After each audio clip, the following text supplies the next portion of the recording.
Whalapalai atu hane hada tolo do wala tala tutupu ke lata mai puli ponei. Koe whale whona fō, ane kua amanaki ke tā ki halamahanga i alofi, kua whakamaoki, tua i he mga aho nei. Nā kai maua ha whakamamanga mai he Officer Project Management Unit ke mga aho nei, ne tohia ai e tau wala tala nei.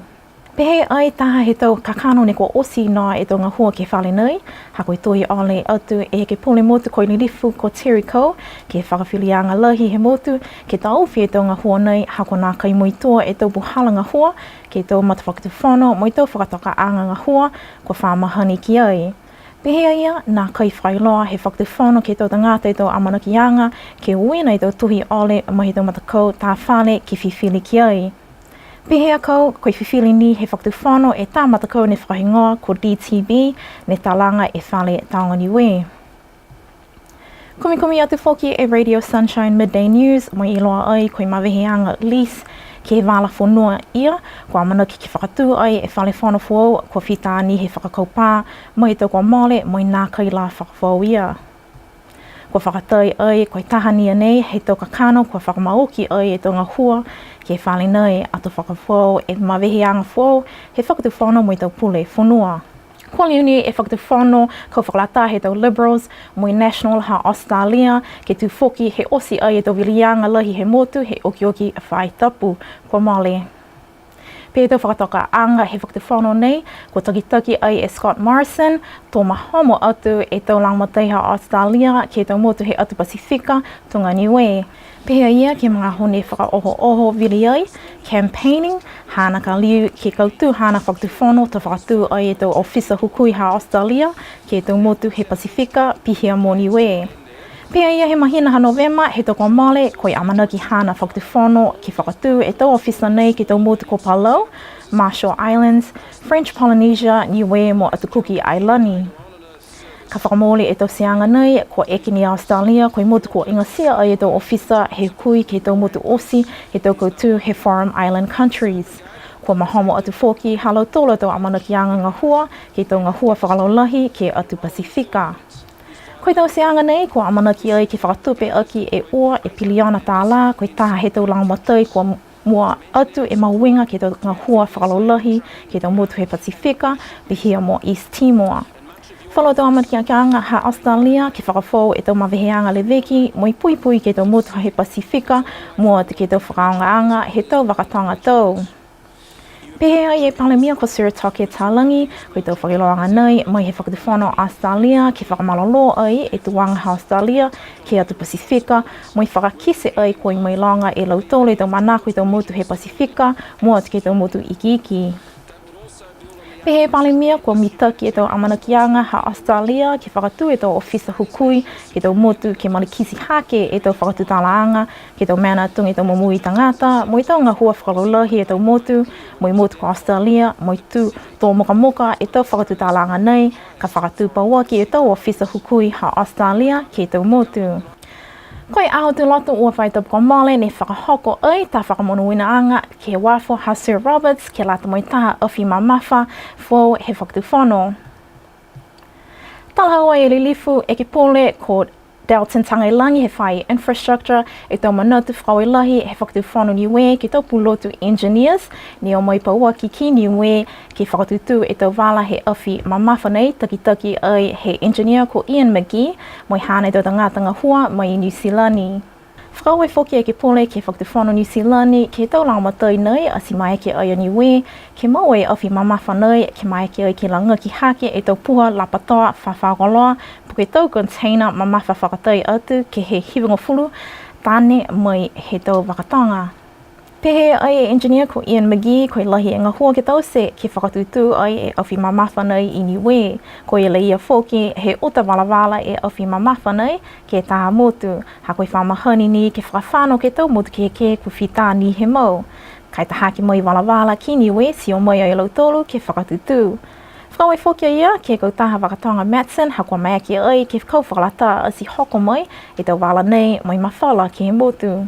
Ko tau se ai he hangai pelisi tēni, he kalaisia Niue ko Rev Nuka tau e vihi, e whakamonuina anga nei, he aotoloto o whaitapu ko male.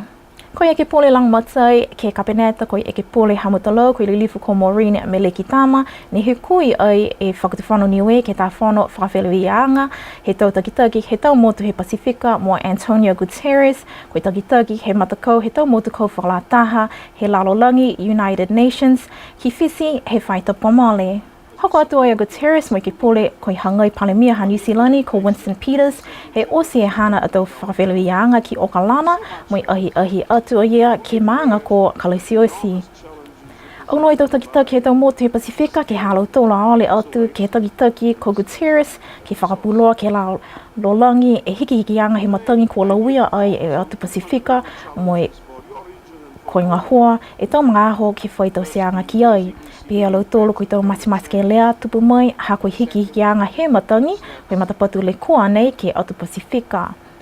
Pihe lau tolo tau manatu ko whiwhia alau tolo ha koe maki he takitaki he matakau whakalataha he lalolangi ke hoko mai ke Pasifika mai ono mata ke tau motu mo i tau mamui he tau tangata. Ke mai ke ia ke tātu e tau tāla ke tau whanawanga lai ne whaingoa koe Climate Action Summit he mahina sepetema he tau nei. Pia lau tolo koe tau motu osi ka whakalataha atu ke whanawanga nei a sepetema ko lata talia osi ke tukutuku hifo e tau ke sekona mo i tau maovela he lalolangi mo ke talia ke tau puhala ke lamatai ai e tau motu ko lawia ai ke tau le kua nei. Koe whana whakawhelewe ia nei ne takitaki ai e Pelisiteni ha Nauru ko Baron Waga koe takitaki he motu ko Nauru. Koe aho whaiume he oki whaitop ko male ne tā ai e wakatonga mai he tau wholo wakatonga he koutu ko whalani ko ahi mai ki he motu. Koe wakatonga nei ne whahingoa koe Bougainville ano 45 e mita he loa mai ahi mai he pungi whaiumu ki Niue. Koe tahani e aho he nofo mai ai e wakatonga nei ki he motu. Koe tahe tau Takaanga ngā hoa he whakatuwhano Niue, mo i whakatuwhano he koutu ko whalani, mo i mutua ki tau maweheanga ki whakatā Niue e tau wakatonga nei ha whalani ki ahi mai ke walatai ha Niue he tau takitaha. Tō hoko mai ai ki Niue, a whi whakamua atu a Bougainville ki pangapanga mo i osi ai a Niue to whinatu ai ke ahi atu ki he atulunga ko ki Ailani. Koe wakatonga nei no whamau ke motu ko Tahiti. Koe ke ai e aho hampunga wolo he mahina ha mei, mo whakamanatu ai e tau ngā hoa he tau whiwhine ngā hoa ki lunga he towhia, whakaperitania koe World Maritime Day, Empowering Women in the Maritime Community. Ko whiwhili ai he whai ngā hoa Maritime Transport ha Niue e whaloi tau ngā hoa ki whakamanatu aki e aho nei.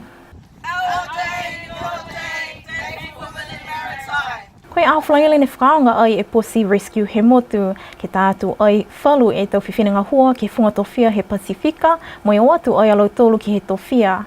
Langa whae whenanga kua atu ai alau tolu mo i whakatu tāla whoki ki halau tolu tau ngā hoa. Tā whakahaloanga whoki ke whakakise tau whakaonga anga ke tau koloa koe tau life jackets ke muitua ke tā whakahaloanga ne whakaingoa Pacific Maritime Safety Program Safety Awareness Program koe tau whakakoanga ki mailonga mo i whakamaloloa ki e tau puipuianga he tau mamui he tau whiwhine ko ngā hua ai ke whunga towhia. So koe aho whaiumu ko whiwhili ai ke whakangahua ni he tau whiwhine mo he tau whai ngā hua Customs, Health, Immigration, Quarantine mo i Police, koe tau Border Controls ane ke o atu ke tau se tau whakataanga ke whakataanga koe Bougainville. Ko whakakisi ai e tau makaka mo i tau malolo whakamata whakatuwhono tohi he tau whiwhine Niue ki tau whainga hua nei.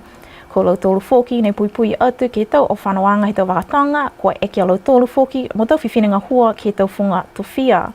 Ko i tau seanga nei ko whakamata patu ai he whainga hua Maritime Transport mo i whainga hua Fusi Ika he motu.